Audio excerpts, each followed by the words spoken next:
Welcome to Wandering the Wild Mess, the podcast for anyone starting over, navigating a new chapter, or rewriting their story. I'm Heather Morgan, and if you've ever thought to yourself, what am I doing with my life? You're in the right place. Here we take the lessons in the messes, reframe the hard moments, and remember that even the wildest stories always work out. I'm so happy you're here. Now let's wander this wild mess together.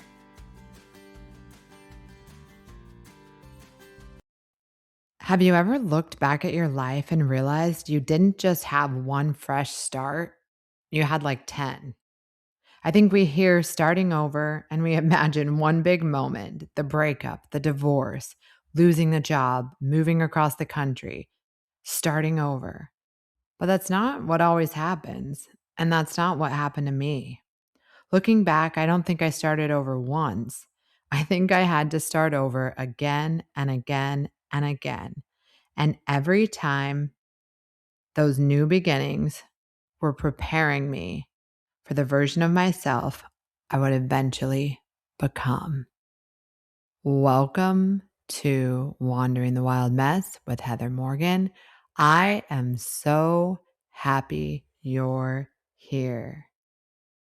I want to talk to you today about the truth of starting over because so many of us have these moments in our lives where it's a brand new start. We feel like we're starting over, whether that's a breakup and we got our first new apartment on our own, whether that's a divorce that we're going through and our life just doesn't look like we thought it would be, or whether that's leaving a job you thought you'd stay at because you cannot do it anymore. There's so many moments where you're like, what is my life going to look like now that I don't have this version of me? And I've talked a lot about how your identity gets impacted with divorce, but also with everything, career changes, friend groups, people leaving, like moving. All of that is wrapped up in who you've been. And then it's taken away. And I thought that it would be helpful to kind of unpack looking back at all of the times where everything was starting over for me because I had mentioned in something that it feels like I've started over for like the sixth time and I'm just learning all these new things. And someone asked, well, was it that many times? And I kind of started unpacking all of the things that and all of the times where I felt like I'm starting over again and again and again. And especially someone who had such a similar life for so long, lived in the same place for so long, had the same friends for so long, to be doing this as a grown woman, and starting over this much. Like I never in a million years would have thought that would be my story.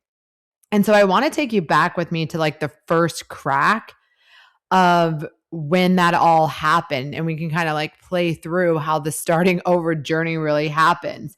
And I've mentioned this before, but I don't really think that my starting over stories began with my divorce. When I look back now, I see a lot of things orchestrating all together, but one of which was, and if you've listened to earlier episodes, you might recall, like a little before my divorce, I think it was maybe a year, I stopped having my best friend in my life. We had a falling out, and the person that was like my best friend for all these years, like family, basically like a sister to me. I talked to her every day. And that friendship had dissolved. And I didn't realize, I mean, obviously it was like heartbreaking and difficult to navigate, going from talking to someone every day to not talking at all. And I know that people have brought up like divorces like that. They're like, oh my gosh, I don't have my person anymore. But friendship breakups can be just as hard. And that's what that was for me. And looking back now, it was really loosening my grip on the version of myself that I had been for so many years when that friendship ended. And then fast forward, about maybe not even a year later, I end up leaving the company, the corporate company I had worked at for over a decade. And I was going to take a new opportunity at this other Fortune 500 company, like learning kind of a new industry, a little bit similar, but totally different than what I'd done before in a lot of ways. And I was like going to feel like the new kid in town. I knew everyone so well at the other organization. I knew the culture. I had just been there. People knew me. I knew who to reach out to in all these cases. And then I'm going to this new space. So, in the middle of me and this new corporate career that I'm starting, actually pretty early on, then I'm trying to figure out who I am professionally, right? And then that's when my personal life completely unravels and the divorce enters. And the separation happens, and here I am trying to put my best foot forward. I actually got like a quick promotion in this new company, and I'm trying to take on this new role, hugely expanded role, while I'm going through a separation and my whole life is crumbling. And it's just so many things. I literally felt like it was just losing the future I thought I'd already had planned, but I just had to move through it. And then I did something that still feels crazy when I say it out loud. I decided that I'm moving across the country alone. And I map dotted a place outside of Nashville that I was moving to, that I didn't know anyone. And it hadn't even been to Tennessee at the time that I said that I wanted to move there. And I'm sure you know the story if you've listened early on. I touched down after I got off the plane, and I knew Tennessee was where I had to be. But when I actually, but it was months and months and months from when I visited, I think the first time in August, to not moving there until the following February and or end of February. And I tell you all this because I remember I got there. So I am in an Airbnb. I don't even have anything put together. I have an Airbnb in East Nashville, and I remember just walking down the street, walking the dog in East Nashville like, what are you doing? Like literally, what are you doing? You've got 15 more days in this Airbnb. You got another one lined up, thankfully, but like, what are we doing here? And you're just completely alone, and we don't even know how this is all going to pan out. And I remember just thinking like, I can't tell anyone. And not because I didn't have supportive people in my life. It was just like I felt like I had to act brave. And I felt like I had to not show that I didn't know what I was doing because I chose this. And so I just had to figure it out. Here you go. This is your choice. And I don't think I wanted to show how scared I actually was. I think every time I heard people like, "Oh, you're so brave," I just wanted to be like, "I'm not that brave." Like, no.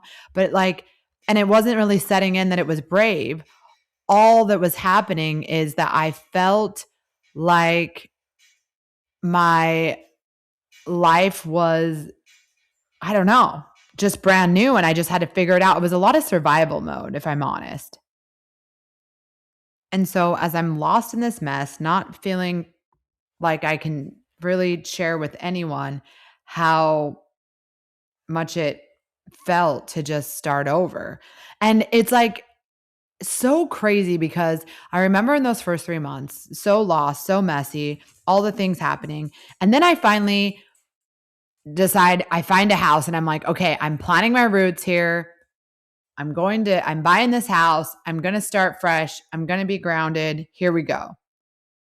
And so I buy this house. I love it. I know it's where I'm supposed to be. And from the outside, it probably looked like I had finally settled down. Like, okay, she's planting roots. I'm thinking, okay, this is all going to just fall into place. But the truth is, I had an address, but I didn't find home yet. I was so lost and lonely. I remember and the house was so empty. Obviously, I brought, like, I had nothing. You don't realize how much you left behind until you try to fill a house and you don't even have silverware. You know what I mean? There's so many things. And I I think I wanted to avoid the fact that I was really starting over, because when you realize you have nothing, you're like, "Oh." Like, it's crazy now even when I'm sitting in my house to look at it and know that, like, I pretty much put together every piece of furniture in this thing because there was nothing. And it's crazy because so I get the home and I think, "Okay, here's my fresh start," right? Like, and I'm so blessed for that, and I'm so grateful for having that home base, but then it still wasn't like, "Oh, now it's just all working out," because I hadn't healed enough. So I was just like, I'm in my fun, new, messy era, and I'm just going out in Nashville all the time. I'm trying everything. I'm meeting people. I'm just staying busy. I'm really just enjoying the magic that is Nashville. It was I wish I could experience it that way again that I first moved here, because I remember telling one of my buddies there's always things going on in Nashville, and I just have FOMO if I wasn't doing something, which I'd never been that kind of a person.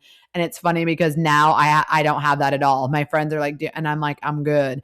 But and I'll tell the story to get there, right? But in this moment, Messy Heather's like, oh my gosh, I want to go to this show. I want to go to this concert. I want to go to this. I got to go do all these things. And I realized now I was just like, I just did not want to sit with my thoughts, my emotions, whatever. So yeah, it seemed like I'd planted roots, but really I was just staying messy. And looking back, I don't think I was having the time of my life. I think I was trying really hard not to sit still. I'm not saying I didn't have fun, because I did, but I also saw a lot of who I was and who I wasn't in that journey. And I think some moments felt like this isn't me, but I just thought, well, I don't know who I am anymore. And when you don't know who you are, you make decisions you wouldn't normally make, because you're like, well, I don't even know. It's almost like you're playing a character in life. If your identity is kind of like this character, you're like, okay, I'm the kind of person that does this and does this and does this. It's like, okay, let me program to that person and be that person and show up like they do. But when everything is in your identity is ripped away, you're not a wife, you're not this, you're not that, then all of a sudden it's like, oh, I don't even know who I am. And so it was just me surviving on 5 hours of sleep in Nashville, trying to outrun the fact that I used to be somebody's wife. And then to just add to the mess of the starting over, in the middle of this, I got a house. I'm going out in Nashville. Fast forward forward into 4 months later, I decide I'm taking a sabbatical. Was it my well thought out choice? Probably not. But my nervous system, and I know this now, but I didn't realize at the time, was like absolutely wrecked. And I've mentioned that before, but I was just like burnt out, overworked, throwing myself into work, just making that my identity, because I lost the one as a wife, and I lost the one with my friends and living in Utah. And so I was balancing going out and working and doing way too much work at 3 in the morning, because I just wasn't managing my time or my life in any kind of structured way. And so there I am taking a sabbatical, left corporate. I have this freedom, but freedom without direction isn't always peaceful. I was just trying to navigate. I was staying afloat, doing some consulting. I loved having the flexibility, but you kind of feel restless in it. And obviously, I'm so glad for that, because that's when the podcast was born, and I wouldn't be able to share these messages and stories with the people I feel like need to hear it if I didn't get that download on the drive to that TEDx talk to start the podcast. So there were times that I thought, I can't believe you were so reckless, because it was so far from who I would have been in my old life. Like, I would have never left my career without all my ducks in a row in my old previous life. But this version of me that didn't know who she was did. So although I was starting over, I was also just taking away even more of my identity and everything I've ever been. It was just like more things, more layers were just leaving me. And then in all this wild mess and in starting the podcast, and I've talked about this before, my brilliant idea, I messaged the podcast to way too many, well, not too many people. I hope every single one of them listened, but I text the podcast out and to a guy I'd met for like an hour, and that man ended up being my boyfriend for 3 months, the only relationship I've had since my divorce. And I bring it up because it was another piece of my starting over journey, because it was not really about him, but what I realized looking back at it now is the relationship changed my life in a lot of ways in that moment, because it interrupted the pattern I was looping, which was going out in Nashville all the time. And so instead of me doing that all the time, now this man I'm spending time with, and he lives in Knoxville. So it's not like we're going out together in Nashville. Like, I'm going to Knoxville and I'm staying with him for the weekend because, it's a drive, like 3.5 hours, I believe, and a time zone difference. But, so I'm doing that. And then he's coming here over the weekend, but he's not, so I'm not doing that anymore. I'm not going, I kind of, for those 3 months of that relationship, I wasn't going out with my friends. I was saying no to going to things. I remember one time we were out at Red Door after something, and it was early in the night. I wasn't drinking or anything. And my buddy's like, I was like, yeah, I'm going to get out of here. And he's like, oh, you really like this guy. And it's funny because it was like, I don't even know if it was about him. I think it was about, I was falling back into the familiar of my old life of like, I wouldn't be doing that if I was in a relationship, like in a partnership. I wouldn't have a need to be, I'm not saying I only was out late for like someone else, but I'm just saying when you it was a fun season, but I lost that. I realized, yeah, I'm not really the girl that's just out at 3 a.m. at Red Door every time. Like, I don't need to do that anymore. And so I'm so thankful for that relationship, because that disrupted that pattern. And that version of me that was just trying to stay so busy kind of removed herself, and she remembered what it felt like to just be with someone and kind of do that. And it did feel like going back into a marriage. And again, I think that was probably part of why our relationship was like that. And the long distance caused us to spend a lot of time. And I'm on a sabbatical at this time too. So, I had spent like a week just at his house while he's going to work, and I'm there and I'm writing and I'm doing things. And, it did feel like doing life with someone for a little bit. And if you want to listen back to episode 70, you can see how that all ends. But it was meant to, and I'm grateful for it. But then after that, so then it's like I go from out in Nashville on my sabbatical to having this relationship. And then I get out of that relationship and I don't want to go back into being the messy girl all the time. Like, there's parts of me that's still like, it's fun, but it's like, it doesn't feel like who I am. Now I remembered that version of me in a relationship again. And it was like, oh, I don't hate this. I know he's not the one for me, but that felt good for someone to look at me the way that he did in the beginning, and to kind of share thoughts with someone that way. And all those things kind of came back.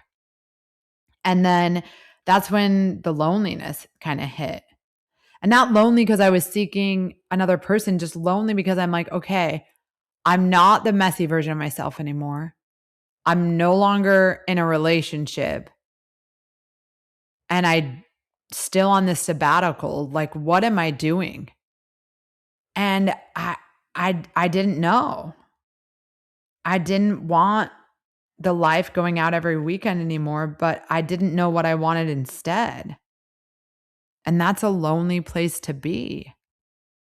And so fast forward to a few months after that, by the grace of God, I got a really good opportunity to actually go back to the company that I had left and rejoin the corporate world, which kind of seemed a little like I didn't know that I ever wanted to go back, but part of my soul was like, I think this is the right move. I miss the structure of this. I miss a lot of things about that. And I feel like this is where we're going to go. And I think I was just really craving structure after all the chaos, which is ironic. The irony of it is that I left it because it felt like so much pressure. But then when you have all this time, you're just like, I think I need the structure. And so it was just such an interesting, like, way for me to really feel all of the different ways that his life, like, it's kind of like that idea that you want what you can't have, whatever you think you want once you get it. I think I've quoted this before, that line, when I'm on the road missing home, I'm missing home on the road. And it's like, no matter what, there's always a piece of you that can kind of like miss a part of something that you once had. So I go back to corporate. Look at that. And the why was really, it just felt like the aligned fit with what they were needing me to do. And I knew I could add value. And that was important to me. And then it was like the routine, the structure, the consistency. And not like that, I didn't think it would fix everything, but I needed something that was solid in my life, right? So then on paper, it probably looked like my life was getting a little better, but inside I still had absolutely no idea who I was becoming, but I was rolling with it. And then I think one of the biggest turning points is I start that job at like the end of that year. I think, what are we at? 2024.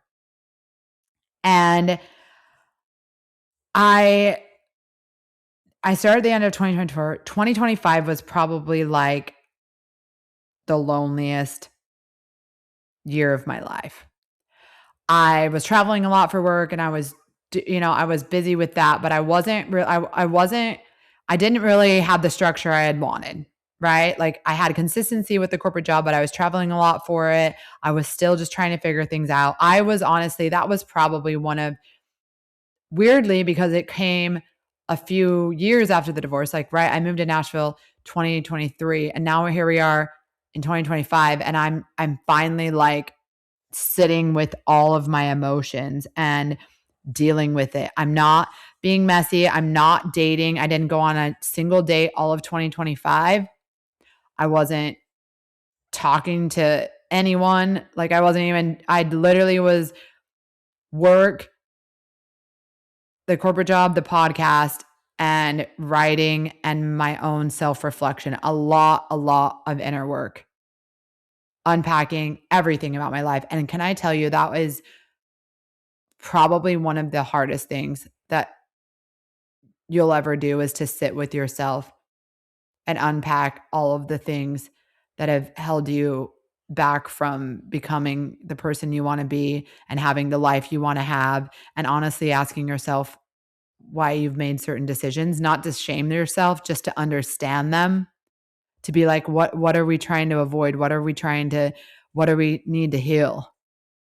And I know if you've listened to the podcast for a while, you've heard a lot of different versions of me. The grieving version, the lonely version, the messy version, the girl trying to build a brand new life, the one wandering around in Nashville, wondering what the heck she's doing, and the one trying to stay busy because sitting still just felt unbearable. And the one trying to figure out who she was after losing everything she thought her life would be. And even if you choose it, that doesn't make it easy to digest, because you feel that future leaving everything fiber of your body, you're like, that's not my life anymore. It's like poof, it's gone. And I like to think of it like we ask for things in our life, but doesn't mean when we get them, it's going to be easy. And that's why often when we want a bigger life, we have to make sure that we're the person that can hold that because it is going to come with challenges. And that's exactly what happened. I sat with myself and all of those pieces of me. And then I hit one of the lowest points in my life. And I remember the day I recorded the episode that I kind of spoke about it. And it was one I didn't want to record, and it wasn't a planned episode to record because I didn't really want to talk about that day, but I did because I couldn't talk about something that didn't feel genuine to myself. And I remember um, the episode is if life has hit you hard, number 65. This one's for you. And guys, when I tell you that hitting that lowest point where you're just like, I cannot keep avoiding the things that I am, that episode, I want to take myself back there, but I've done so much healing. But in that low moment is like truly the part where I met God. And it's not that my circumstances changed overnight, but something shifted in me. And for the first time, I stopped believing that I had to carry everything by myself.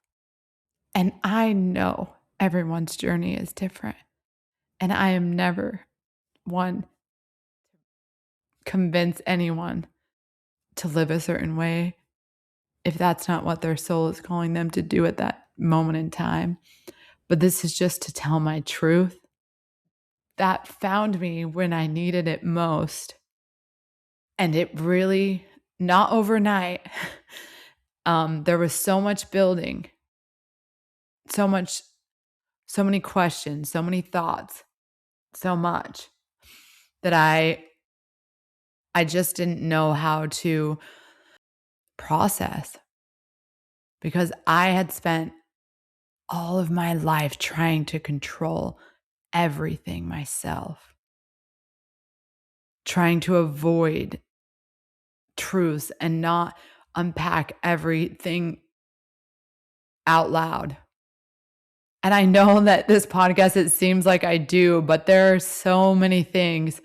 And this journey will not be ending anytime soon because there's so many things that I know you probably need to hear about my story that I still haven't even shared.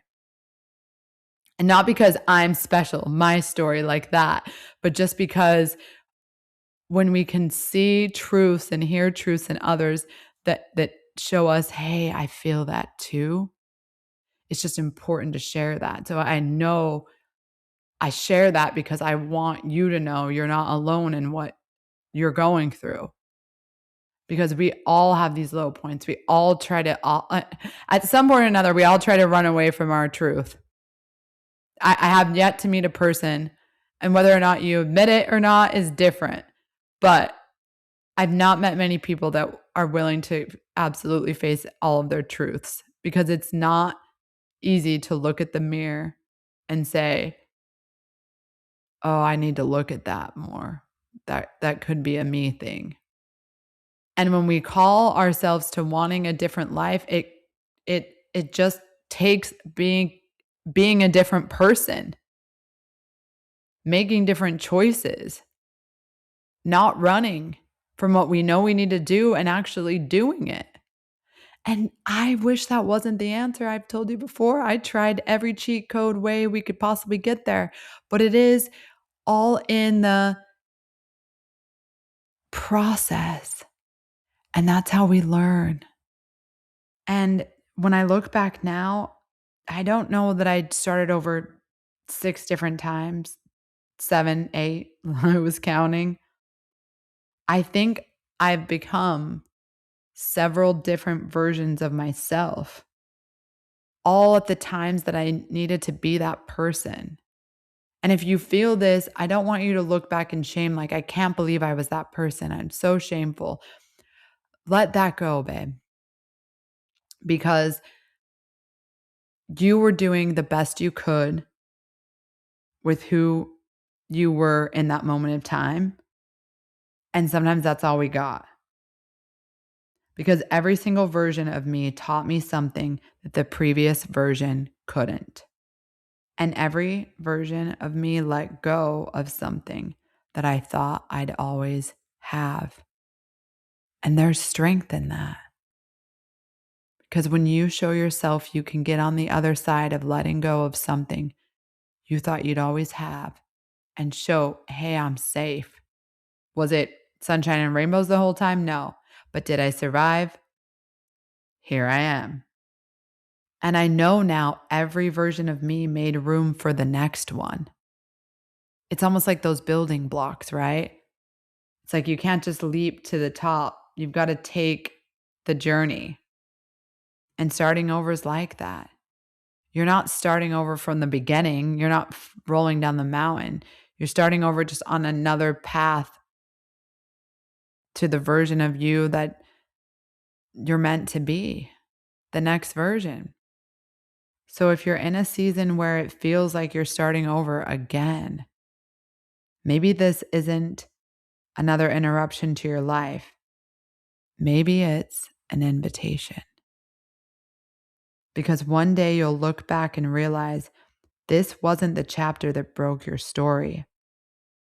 It was the chapter that quietly introduced you to the person you were always meant to become. Thank you for listening to Wandering the Wild Mess with Heather Morgan. You matter. Thank you for wandering the wild mess with me. If today's episode helped you see your story a little differently, I'm so glad. Make sure to share it with someone else who might need it. Keep listening for more lessons, reframes, and reminder that your path is unfolding exactly as it should. Until then, keep trusting the mess.